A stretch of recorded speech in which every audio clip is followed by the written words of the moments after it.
Welcome to Couch Convo with Coach Karla, where current events and mental health converge. I am here with my special guest, Shamika Meeks Baxter. Welcome, Shamika.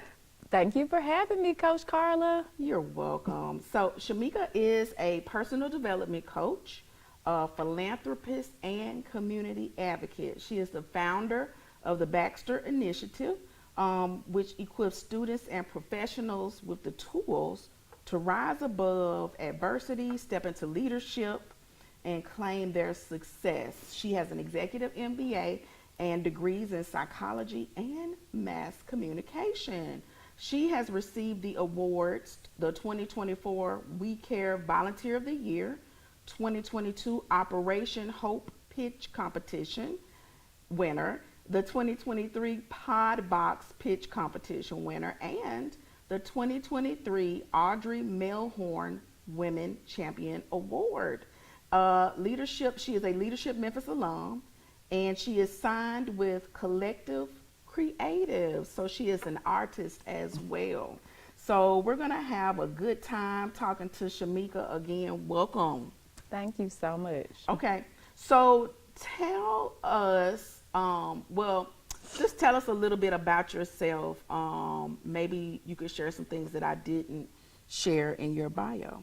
You pretty much summed everything up, and I think I've shared with you previously the reason that these accomplishments mean so much to me is because I was one of those underdog students, the ones that was counted out, the one that was overweight, the one that was bullied, the one that didn't have that mentorship and guidance coming up. So to get a village, go to college, and people pour into me, and for me to overcome those adversities, I'm just excited about life and to help and support others that were like me in overcoming. Okay, so you believe in reaching back after you've achieved a certain level of success? Of course, you have to. Okay, good. Well, no, we don't have to. Right? So we can say that that's a part of our values, Yes. you know, because a lot of people don't. So, yeah, but I'm glad that you do. So, you know, you talked about being an average student. What were some of your dreams as an average student? Going to school and going home. Okay. Okay, going to school and going home. Does that mean I'll be up like, okay, going to school, going home. So how did that feel to you? Do you remember? Because it might be kind of, you know. It was life. It felt like life. Yeah, because if nobody's showing you what success looks like or how to measure success or pouring into you, people, you know, sometimes our parents only know go to school and make good grades. They don't know why you need to make good grades. So if you don't have that foundation or those foundational principles, you just think, I just got to go to school and go home. I don't really have anybody. I understand what you're saying. Oh, okay. So no real rhyme or reason to it. Okay, I got you. Were there moments when you felt underestimated? Yes. Oh, Lord. There was a time, and I'm not trying to throw anyone under the bus. I had a teacher, was it my junior year? I was amazing at English. Like, I love English. So the teacher was also my teacher my freshman year. And freshman year, I was just trying to fit in. So, you know, a lot of times we adopt the behavior of the quote unquote class clown. So I would do those things in order to fit in. And that teacher, she felt like, you know, my 11th grade year, you're still that same freshman you were in 9th grade. So I'm going to I'm going to treat you according to how you used to act. So she would grade me very harshly. So I'm like, how am I making C's and D's in English when I love English? And so she told me I wasn't college material. She told me flat foot out, you're not college material. And also I ended up making a perfect score on our writing assessment. And while I was out of school, she told my whole class, Shamika's dingy, and if she can make a perfect score, anybody can. Oh my gosh. So I was taken aback in that moment because despite everything, she would she had her favorite students who, you know, because English can be subjective. So she had her favorite students who she would be laxed on, and then she would grade me harshly because she felt like you're not college material, so why would I? So let me ask you this. So I was the only one that made a perfect score. Okay, I got you. But Shamika's not. I'm trying to understand the teacher's behavior because, you know, of course that was unprofessional and just all the way wrong. So did you have negative behavior in her class when you were? Not my freshman year. So what I learned, and I vowed to not do that, is people, you know, human nature, we always have our favorites. That's my favorite. That's my best friend. So it was human behavior for her to have her favorite students, and she had her favorites. So me acting out, I was not favored, and she still held on to that even though I had changed. Okay. So that's a life lesson too. Some people hold on to negative connotations of who you, kind of like, have you ever had a first encounter with someone that's like, that kind of rubbed me the wrong way, but as time progressed, you're like, you know what, this is a good person. I actually like this person. Yeah. So she held on to it although I was a child, she held on to the image of who I was. I'm listening. I know, she should have never said. I know. Because I'm finna listen. I can't. You know, one thing that a teacher should know is that students change, and hopefully that students grow from freshman to junior to senior, and she could have just had a conversation with you, you know. That would have changed my life. Yeah, she could have just had a conversation. Hey, we got off on the wrong foot. What she felt about your potential. Oh, okay. Well, no telling where she is right now. Bless her heart. But and then even with you getting the perfect score on the assessment, that was an opportunity for her to regroup and give you a chance. But instead she started easing up on my grade. Like I started making A's. Oh, okay. So that tells you that even with the grading previously, but that was a teachable moment because it also taught me there are good teachers. I had a teacher named Miss Looney, rest in peace. I was working at Sears, you know, at the time when Sears was open back in my senior year. Yeah. And she was like, why are you here? She was like, why are you not in college? Oh. So you always have different people that see different things in you. Yeah. And I mean, college, well, let's move on to something. Let's move on. Okay, because you're like, hold on. Yeah, I unloaded. A lot of people probably didn't know that, but that.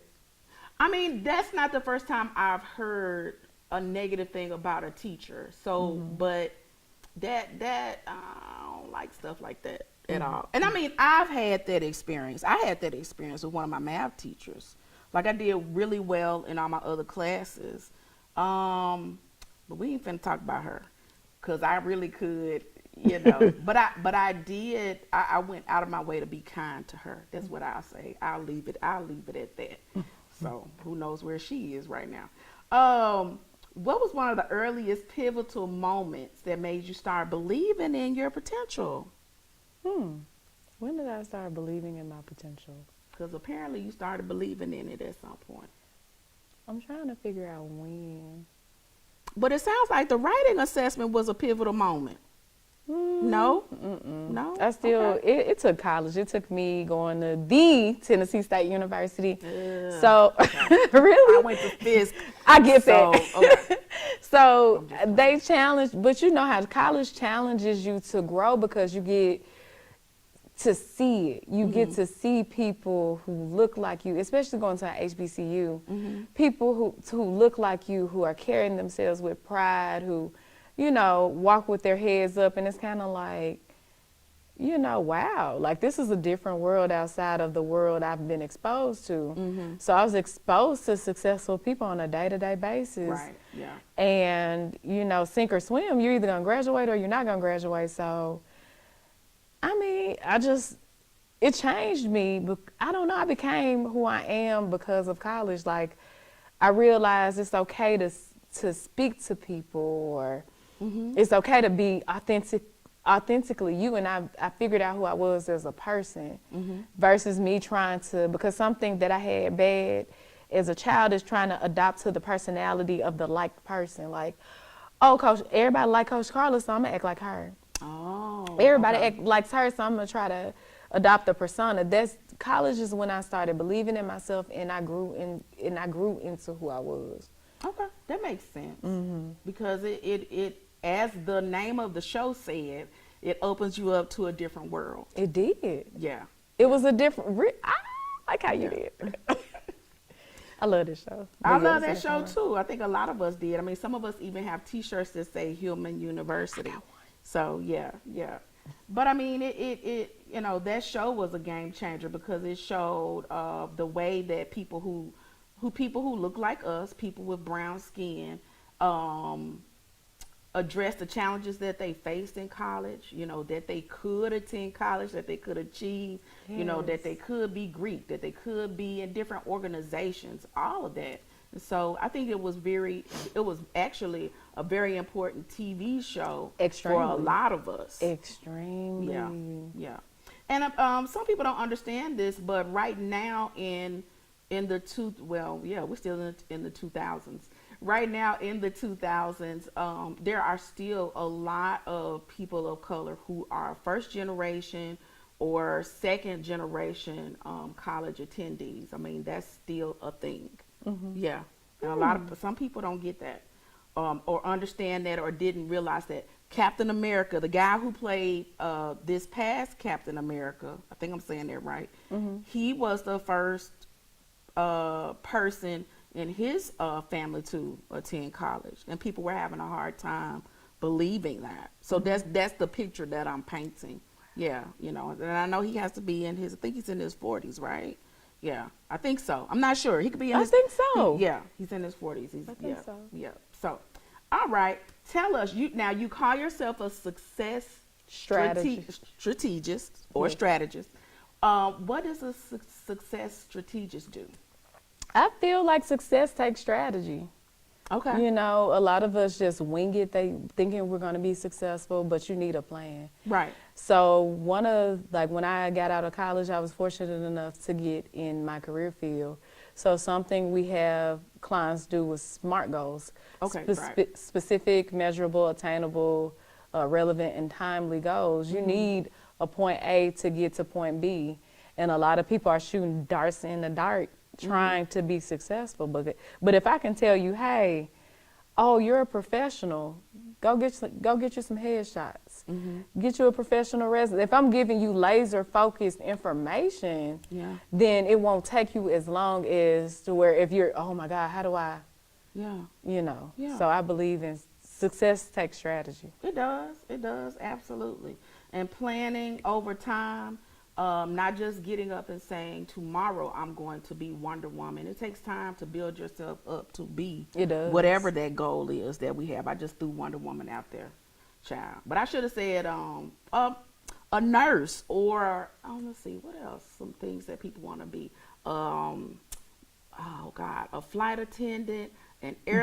Doctors. Yeah, an airline pilot. Yeah, whatever the case may be. And then specifically, if people want to achieve a second career or if they want to become an entrepreneur outside of their regular everyday job, that's going to take strategy. Yeah, it takes strategy. It takes Yeah. time, and it takes laser focus, and it takes an investment because there's free information, and until you're in the shoes, like for instance, you're a therapist.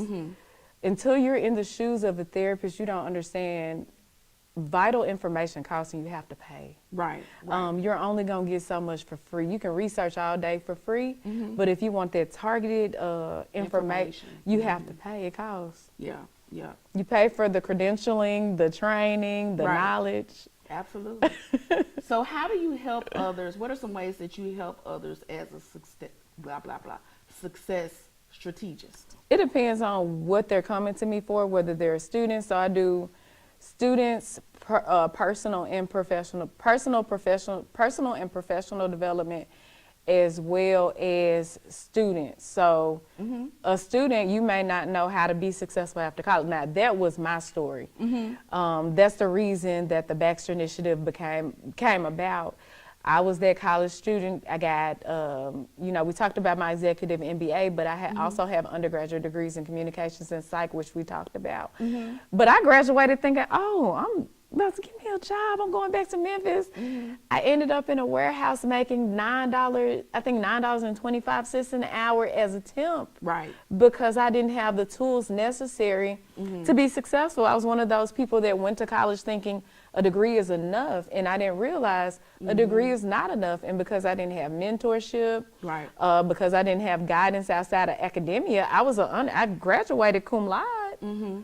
But, no experience, no mentorship, no guidance, no resume. Wow. I'm in a warehouse making $9, so I had to get to doing research. Okay. I learned how to do an effective resume, and within that warehouse, I learned which I didn't know until I ended up working at Youth Villages afterward. I was learning to build rapport within that warehouse. So you get to talking to enough people, and they're like, you went to college. Why are you on this production floor? Come on. So, you don't read, but those are skill sets that people need. So Right. me being, and that's a transferable skill. So rapport building, whether personally or professionally, those are things people need that they don't necessarily know that they need. But people like likable people. So Yeah. networking, resume building, whatever you need. Yeah. And networking is very important. Very Matter of fact, important. it's essential to your career. Now, you mentioned starting off in a warehouse. I think mine first, I got 2 degrees. The first, when I got my business degree, I think my first job was at a bank, and I remember what the pay was, but that was not enough to me. But what you say is very true in terms of networking and knowing how to do your resume. Because I just saw a resume yesterday, and I was like, the next time I do a resume, that's how I'm going to do it. And those things change over time. So having the most current information is important too. What patterns do you notice in people who go from surviving to thriving, and how do you guide them through that shift? Teachability. Okay. You don't know everything, and being comfortable with saying I don't know it all. Right. My life coach, I actually have a life coach. He's actually a pastor, but he's a life coach as well. He said sometimes we cap our growth by saying I'm grown. He said you're grown. Are you grown or are you growing? Okay. So we have to adopt the mindset of a growth-centered mindset as opposed to a fixed mindset of, I don't know it all, and I'm willing to learn. I'm willing to be teachable so that I can get to my next level. Right. Because and also not having a spirit of defeat, like, well, this is life. Yeah. This is life. We defeat starts in the mind. True. Yeah. Well, we have to have a made-up mind that we want to succeed. Yeah. That is definitely true, especially now. As we see programs continuing to be cut for people of color, or really just people who, even just regular job programs, just things that I would think wouldn't be cut are being cut. But what's one lesson your younger self needed to hear that you would say to her now? It's gonna get better. It's gonna get better. I like that. Because I was the little kid who, I talked about. I think I may have talked about it off air, but I was the little chunky, overweight girl who reclused, and I didn't have a voice. I felt like I didn't have a voice, and I just, people don't really talk about like I tell my brother, I was like, I got bullied. He's like, no, you didn't. So, in the Memphis school system, we check, but like, if you're the overweight kid, like especially the overweight girl, people can be ruthless, and people can be, we talk about the whole pretty privilege thing, but if you're the overweight girl who some people feel justified in picking on you, and they don't feel bad, so. Lord have mercy. And you don't forget those things. And there's a lot of kids that go through that. Like I told a little girl, a couple of years ago, I was like, you're so beautiful. She was like, really? Yeah. Never heard it before. So I'm just like. Yeah, that happens a lot. Well, if you was in my class, I ain't let nobody bully nobody. But when I mentioned that, I'm being funny, but that was like elementary school, and maybe even and some middle school too, but I was like a peacemaker, and if I saw somebody picking on somebody, I would verbally address it. I mean, I can't, sometimes it doesn't sound like I'm talking about a kid. It was, I don't know, like I would immediately address it. Like you look like you going back there like, I mean, I would, it's like, you know, people talk about go tell the teacher, and I mean, I would tell a young person that, but that was not who I was. You know, I would address it and explain why it's important for you not to do that, and they listen to me. Period. You know, I don't know if they were scared or what, but I did not allow people to get bullied, if at all possible. So yeah, and then some teachers, I don't know if they still do this. Kids can sense, and if you're a teacher, kids can sense when you show favoritism to other kids. So try to be, you know, of course you're gonna have that kid who's the funny kid who cracks you up, but try to be as neutral as you can as far as, you know, this is the non-favorite kid, because kids can pick up on it when you don't favor them at all or you don't like them. Yeah, yeah, and that affects their self-esteem actually and confidence and then, you know, the things these are core memories. These things that we experience in elementary and middle school, and we carry those things throughout the rest of our life, you know, unless we, you know, talk to somebody about it. And then we have less counseling in schools than what we used to have. You know, we used to have, from what I remember, like a guidance counselor who worked with you on your academics, as well as a counselor that you could go and see. But now we don't have those things like we used to. And that's very important. I don't know, you know, it's interesting. We fuss about crime, but we don't have the things in place that we used to for children's success. And if our children can't be successful, then our adults won't. That's so sad. So, all right. Can you share a recent success story from somebody that you work with? Let me see. Personally, yes. Actually, can I talk about personally? Sure. Like somebody I've been working with. So there was someone that I met her like a year ago. So we've been working on, and I naturally do this, like just dismantling limited belief mindset, overcoming barriers to your potential, because a lot of times we stagnate ourselves because we are lazy. And I mean, it's just human nature, because if you don't know what progress looks like, sometimes we get caught up in a loop of just, this is life. So since I have been working with this person, she has been able to be more consistent in her business, as well as she does a podcast. So she's been able to be more consistent and diligent and actually build on those things. But previously it was just, you know, how things are just a thought, but she's actually consistent with making things come true. So she actually strategizes and is actually moving forward. So she's doing really well. Okay, so she's achieved a lot more success in her business. Okay, good. What's one actionable thing our listeners, or our audience actually, can do today to begin rewriting their own success story? Watch what you are taking in on a day-to-day basis. Yeah. Whether it be on, especially social media. What is your news feed?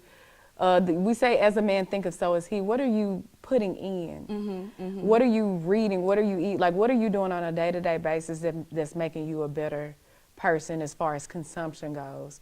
And with social media, the easy thing about that is sometimes you have to unfollow certain accounts.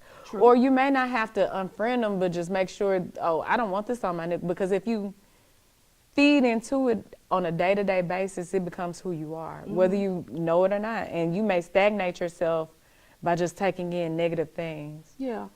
And it was interesting to me, I saw where someone who had made a post saying that their news feed was only showing them this, and that, and it was all like negative. And I was like, well, dang, none on my news feed, but you know, like success and coaching and expensive food. So, you know, it's because you can tailor it to be what you want it to be, but that consumption, like a lot of times we're like, why am I so drained? Why am I so negative? Because you're taking it in all the time. You get drugged into debates that are mindless debates. Now you're going for hours and you haven't accomplished anything. Yeah. And one of the things that I ask myself, and I mean, actually this happened this week, is this a debate or an argument or a conversation back and forth that I would normally engage in on a regular basis? And if the answer is no, why am I doing it? So that was one of the things that I had to do, because I felt like a therapist, that I should be answering a lot of these questions. And I'm like, nah, Wonder Woman got to put the cake down after she get off work. So, you know, I don't know how they're going to get the answer or whatever, but, you know, I don't know, but it's not. Coach Karla, you so funny. It's not going to be me, you know. I mean, because we have to have. I know, but we have to have keeping it healthy real. boundaries. We have to have, girl, I'm working. Listen, we all have to work on ourselves. And I mean, it actually was a topic that came up today in therapy with a client. It is, you know, some of us are very self-sacrificing. And so we have to be careful on our jobs that we're not that person, the go-to person. You can't always be the go-to person everywhere you go. You the go-to person in your family, the go-to person on your job. You cannot, from a healthy perspective, always be that person. And the thing about it is, people put you on a pedestal and then they never ever let you come down off of that. So you have to work on having healthier boundaries when you are seen as someone who is very, she can do it. Okay, maybe she can do it, but from a health perspective, does she need to? And nobody's going to listen, I'm finna be 50 this year, okay? I have learned nobody is going to take care of you like you are. You better get with it. I'm serious. No, I know you're serious. Okay, you got any upcoming projects that you need to tell us about? Upcoming projects. So, of course, you guys, if you don't know, I have what's called the Love, Lust, Sacrifice series. And so I read this quote a few years ago. It said, love looks like lust. What does it say? Lust looks like love until it's time to make a sacrifice. So I said, it does. Lust does look like love until it's time to make a sacrifice. So I created a series called Love, Lust, Sacrifice. Okay. And so the last one we had all singles. No, we had 2 singles, a married person, and a divorcee. The first one. The second one we had 2 divorcees, and God made it happen like that. 2 divorcees and a married couple, and it was super impactful. So if you guys want to check that out, you can go on tccenetwork.com. And we're also going to have another panel coming up with all singles, because I feel like we need to have transformative conversation around being single, not just, you know, surface level, but meat and potato conversations where we can transform as a society, because dating, it's just become so superficial, surface level. It's become, we treat love like it's, you know, I grew up in, like, I'm an 80s baby, and I grew up in the 90s. So when I grew up, love meant something that I could listen to certain music. I was like, oh, can't wait to fall in love. I was just so excited about it. But now it's like we treat people like they're people are not replaceable. But we treat it like it's just. Well, listen. I was thinking about that today, and we're going to go into that more after we take a commercial break. But I don't think people know how to love. I don't think they know what love is or how to love. And I don't think they've had those examples. So, but we're going to talk about some things. We finna get into, baby, we finna talk about little Miss Shirley, because I'm ready to weigh in on that. I've been wanting to weigh in on that for a few weeks. We're going to come back and talk about this Job Corps situation, as well as Memphis being named the homicide capital of America. Oh my goodness. So we're going to go to commercial break, and then we're going to come right back. Can you actually imagine hosting your next event at the all-new SVP Banquet and Event Center? Yes, spacious, beautiful venue with plenty of parking, located in the heart of East Memphis. Let us host your next intimate birthday gathering, family repast, bachelorette party, wedding and reception, baby shower, corporate meeting, social club event. Call us today. Don't wait. 901-244-6874. The all-new SVP Banquet and Event Center. Ladies, do you feel feminine during your feminine flow? You know, your monthly cycle, your period? Are you still suffering in silence? The suffering is over. It's time to choose Rain. Rain is an all-natural, premium sanitary napkin with 8 layers of cotton, high-grade polymers, graphene to help cut bacteria by 99.9%. Ladies, let's protect the most precious jewel in the world, you. Rain Premium Sanitary Napkins do not make any medically backed claims or personal recommendations of any kind. For more information, contact Marilyn McGee.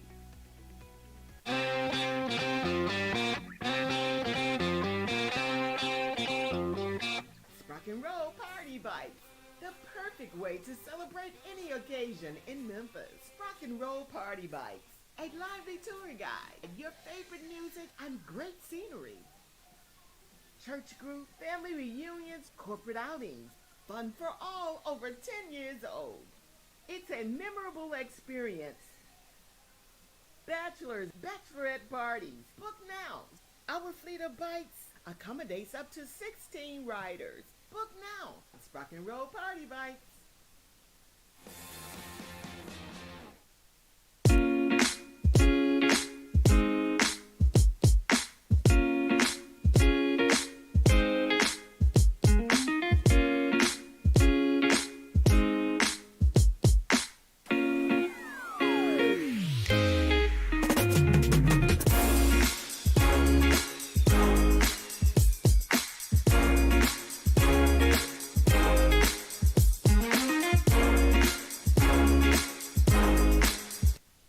Welcome back. Thank you for joining us tonight at Couch Convo with Coach Karla. I'm here with my special guest, Shamika Meeks Baxter of the Baxter Initiative. And before we went to break, we were talking about love and singles, but baby, we got to talk about little Miss Shirley. So for those of you who are not familiar, I don't know how you wouldn't be, but little Miss Shirley is a little girl. I need to know her age. But she's not any more than 6 or 7. I want to say she's like 5 or something. She looks like she's really young. She looks like she's about 4 or 5 years old. I'm not sure, but she's young. I don't see her being over 7. So she, where them fans at? We know this, everybody, we all know Boots on the Ground is the title of the song, and she's actually in the video, and what I see in the video looks fine. But there's controversy about whether or not what she's doing on social media when the song is being played and she's dancing, whether or not that's age appropriate. And I was speaking to Shamika about it during the commercial break, and what I've seen is like a half and half in terms of people weighing in on, you know, whether or not they feel like it's age appropriate or not. Okay, and this just came to me. One of the excuses or rebuttals that people gave was they said, well, it's just like Janet Jackson. When Janet Jackson was a little girl and she was on Good Times and she was on the variety shows with her brothers, you know, she would I remember her switching and walking. She would say, come on over and see me sometime. But she was hers was more so comedic than. It was comedic. And I know when she did that line, that line is questionable, but she was mimicking a particular actress. And I ain't see her drop it to the floor. It's not the same. It's not the same. And I meant to ask Shamika, but I did all the talking about that. It's not the same. Oh my gosh. Okay, so a big part of it is when she first started doing it, she wasn't dropping it all the way down to the ground. Did you catch that when she first started doing? She was just doing the regular boots on the ground dance. Da da da da da da. Da. I got my boots on the ground. So you know she just doing the little do-si do. Da da da. And then she did the little tap tap tap tap with her hip. What you think? What you think? I think we live in and I will blame it on society. We live in a hypersexual world, We do. period. We do. And you know, it's one thing when you're an adult, but when you have kids, you have to understand the world is watching, Yeah. and we have to be more protective of our kids. Yeah. In the world view, and I get that because I heard something about private parties or something, I don't. Ooh. or she was at events. Maybe I'm wrong. No. Now she has been at events, and then like I was saying, she was in that video for she's in the official video for Boots on the Ground. Yeah. Mm-hmm. I thought she was at events, but nevertheless, I think we do need some type of, you know, to say no to certain things. No, seriously, because, you know, the world, like you got the world watching. Everybody isn't a good person. Right. And you don't want anyone who's watching your child Right. To get the wrong idea. to get the wrong idea.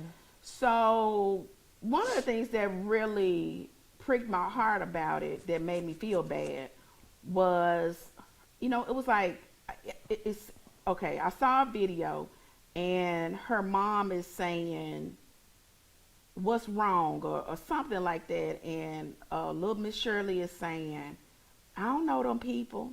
You know, so in other words, whatever our opinion is, she don't know us. One, I mean, I really hate that she's even going through that.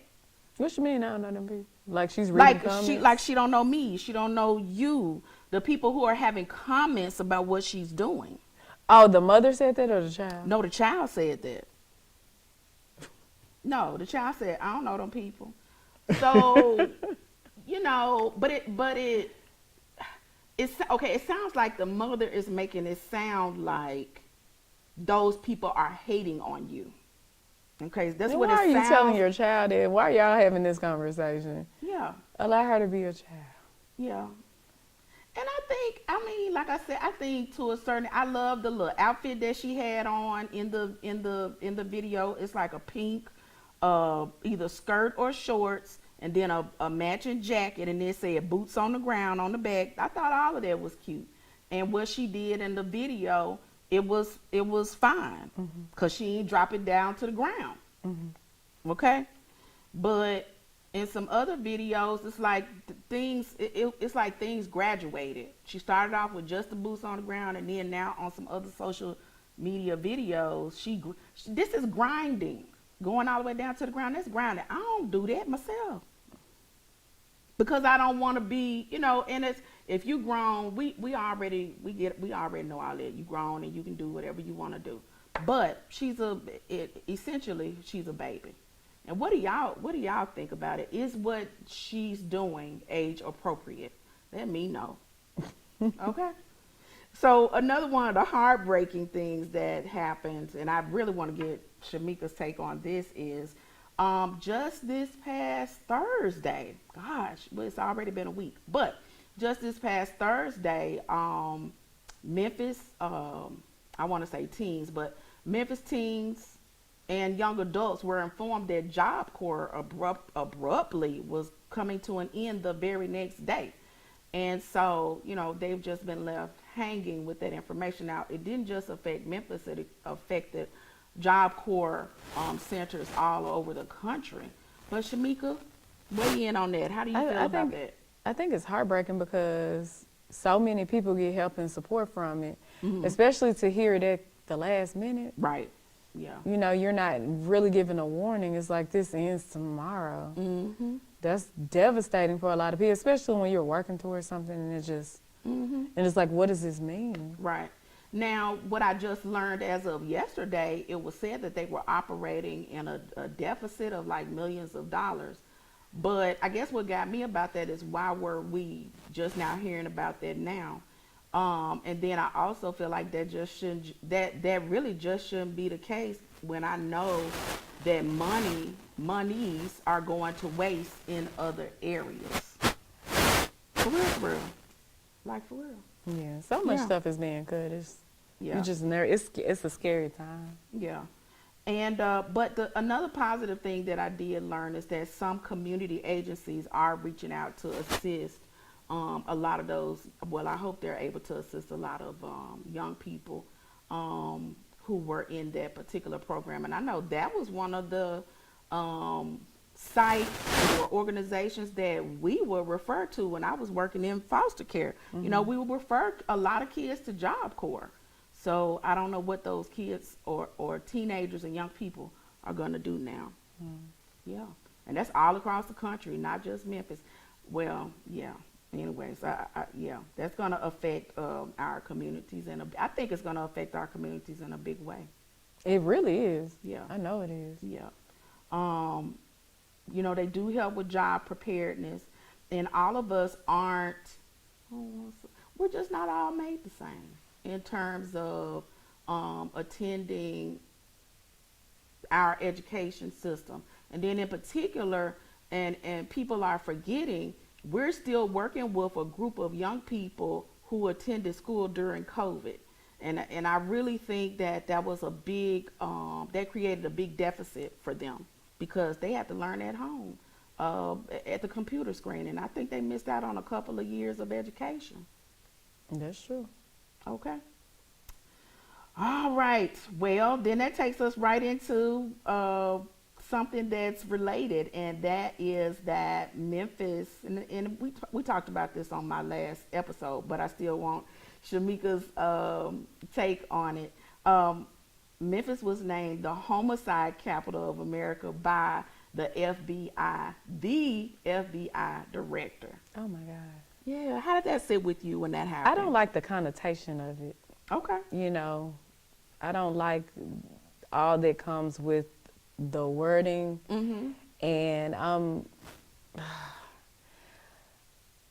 the power of words, that's almost speaking death over a city of people. And some people, in my opinion, like, you get that name, people run with that name. People already think Memphis is, in the kids, you know, I went on a family trip and the kids were like, Memphis is so this and so. Once you hear something repeated so much, it takes on a mind of its own.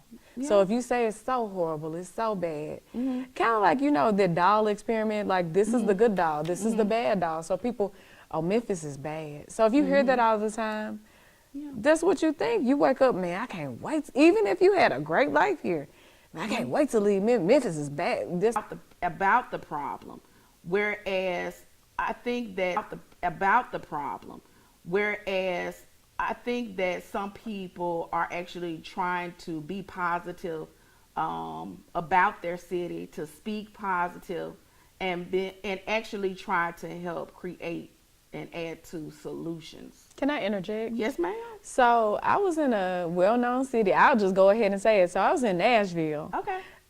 Prior to all the carjackings we've had, and my car, like somebody tried to steal my car while it was parked in broad daylight. In Nashville. And I called the police and they're like, oh, it's probably some kid. So they're more dismissive. Like the crime isn't, certain places the crime isn't hitting national news or isn't getting to big platforms. They brush it off and people still move there. If you guys go and look it up, there's a thing going on in Nashville where people are getting drugged. Have you heard about that, where they're actually drugging the drinks? Yeah. Why is nobody's talking about, oh, Nashville is bad? Well, And things continually go on, but with Memphis, it's like it sticks. It doesn't, the bad doesn't go away. well, we as a people, we help it stick. Like you said, we repeat it, you know, and believe it. And now I'm gonna say this. I do feel like we can be very apathetic in our city. I do feel like that. And I feel like that's a part of us not really realizing who we really are. Not just potential, but what we actually have. And it's not celebrated. We don't celebrate it it at enough. all. Yeah. People from outside of here will come here. That's right. Like I've seen Memphis. Memphis is changing. Memphis is emerging. It's certain people come here and celebrate it. Like I know we got Crosstown Concourse now, and you know, people we have yoga, free yoga. I think today, I don't know if it got canceled, but we had Sunset Skate. Yeah. What is it called? The park that was Danny. What's the name of that park? I know what you're talking about. 'Cause when you Tom Lee Park. Okay, We got Tom Lee Park that they renovated. So there's so many amazing restaurants and things to do, but there's negative stigma. People are like, oh, I ain't going. Yeah. They gonna shoot you. You know. In Nashville, listen. No shade to Nashville. No. My point was that Nashville and Memphis are very similar. They are. And then I'm just gonna go ahead and shed some light. One of the reasons why Nashville doesn't get the negative press that Memphis gets is because it is the capital. So its name is protected more than the Memphis name. Oh, Yeah. wow. Uh-huh. So that makes sense. That makes it make sense. 'Cause I'm like, make it make sense. But we have to change the narrative. And I want to say this too, and I always say this: crime has increased everywhere in the country, not just Memphis. We have a national problem, and not just a Memphis problem. And I do understand that we're still in the top 10 when it comes to crime. I get that. But my mind sees the way that it could be fixed. And I'm gonna say this too. I think that people who are born here have a different feel for them. To me, it's like a grief because I mentioned on social media that we remember when we used to be able to sit on a porch or leave a door unlocked. Those things happened in our lifetime, but now it's different. So we saw a change, but we know what it can be because we know what it used to be. So I can't do that. I can't be like, well, forget Memphis, give up on Memphis. It's no hope for Memphis. I can't do that. I just can't do that. That's not where I'm going to land. It's not, and I'm a native Memphian. And I lived in Nashville and attended school in Nashville, and listen, I'm trying to be good about this thing right here. But there's one isn't better than the other. Yeah. The same thing that can happen to you in Memphis can happen to you in Nashville. Anywhere. Yeah, anywhere. Yeah, absolutely. Got to be careful. So, honey, yes, I want to know your take on this. So one of the things that I've noticed, and people have been talking about this too, is that a lot of people are saying with the Diddy trial, why didn't Cassie just leave? What's your thoughts on it? I think on social media, like when we read things on social media, it condenses your life into one thing. Like I could have a situation and somebody find out about it and they could say, Shamika, let's say I stayed in a toxic relationship or something. They could say, Shamika stayed in a toxic relationship. Now they say, why did you stay? I would have did this. Like, I feel like social media gives us opportunity to pick people apart and we dehumanize people. Yeah, sure. Because what if I say she had low self-esteem? What if I say that? Yeah. Are people gonna be like, oh well, okay, well then she should have fixed that? No, okay. So okay, let's bag up just a little bit. Women in general, we get compared to one another. It takes a lot for a woman to become a self-actualized woman in today's world. She has to, if nobody does it for her in her family, her parents, then she has to build her own self up. And she might not even have access to that information. So I don't know what her home life was like, but then you get into this whole other thing of grooming, okay? And so we know that the entertainment field itself grooms teenage girls for sex, being trafficked, being used, abused, whatever, you know? So it's, and I like what Shamika said is that, and basically there's a whole lot more to the story. We dismantle people. I see it all the time where people can, and people choose sides. So people debate, like, man, that's one reason. Remember I said I don't really open up about my personal life? Yeah. Because you could open up and then people pick you up. The very people that support and praise you. Music out there. You still hear R. Kelly. Yeah. But it was a little bit of time where People were ashamed to play it because Yeah. it's like, oh, I'm going to get scrutinized for playing it. Yeah. But I think with Diddy, he has so much music. If you were to cut off everything he's contributed to, like, he's contributed to a lot of great music. So unless people were really, what's the word, intentional about not listening to anything he produced, but look at all the people he produced.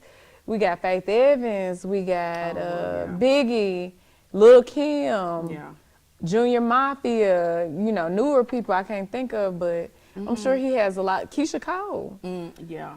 So you have to cut off all this stuff. But I'm specifically hearing the music where he's the artist.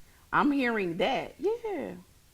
Like I wonder who's capitalizing. I don't think that he's losing supporters like R. Kelly lost supporters. Why is that? And That is maybe sad. because people are blaming Cassie.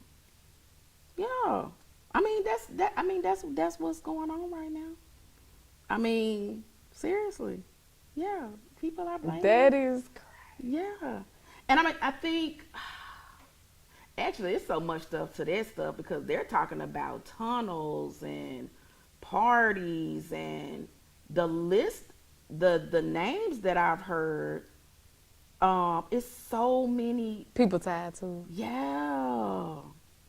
So maybe people, I don't know, maybe it's like just this much bigger thing than with R. Kelly. Because with R. Kelly, it was him and 3 to 5 victims that we knew about. This Diddy stuff, it's like, at this point, it's like lists of hundreds. Anybody could be a part Yeah. of this. Coach, Yeah. no, I'm just No, well, I don't know what she was saying, but I guess when we say party, you came to it.